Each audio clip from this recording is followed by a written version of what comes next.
when fear or panic takes hold of the mind, what is happening is that we're over determining the present. So we're like over reading and over determining what's happening right now, and then immediately conjuring up a future that becomes identified with doom, death, or annihilation, and we can feel it like a fist in the stomach.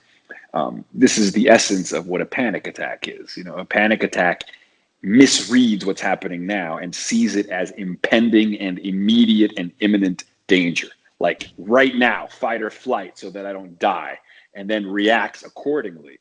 But typically, in a moment of panic, you're not actually in imminent danger, just like most people who are sitting at home during this time are not in imminent danger, right? 99.9% of the population is not infected. And even those that are infected, 99% are not in mortal danger, right?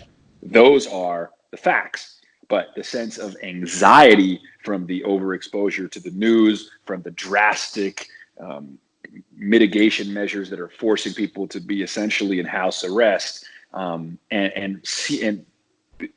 additionally the fact that it's very difficult to lose ourselves in the usual trivialities and distractions that we so often lose ourselves in, whether it's work or entertainment or just moving around and distracting ourselves.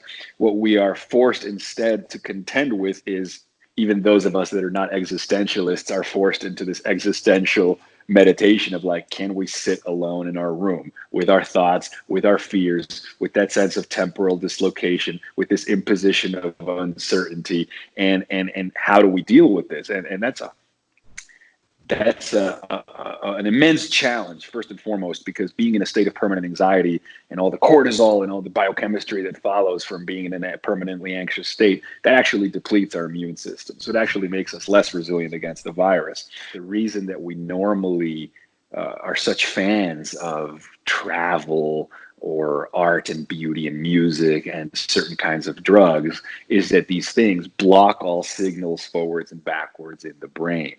Now, when you block all signals forwards and backwards in the brain, right, the comparing with the past and the trying to predict the future, you're hurled into, and I quote, the flow, another word I love, the flow of the present.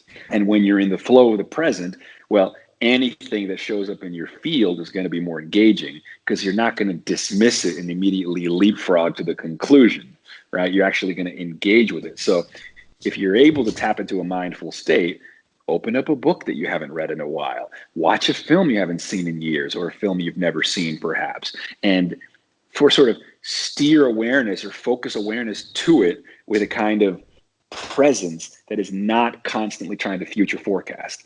So you drop the thread of time, you move from what the Greeks call chronos, which is like mechanized cognition, to kairos, which is like mythopoetic time or poetic time, time that is free from the clock.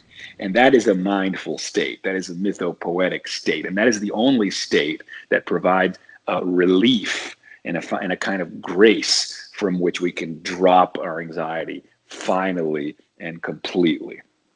And how people do it, well, there's many ways of practicing mindfulness: yoga, exercise, silent meditations, active meditations, listening to a podcast, breathing exercises. If you're in a state with legal cannabis, by all means, it's one of the best ways of doing so. So yeah, it definitely has a role to play during this time, for sure. Get smarter faster with new videos daily at 5 a.m. Eastern.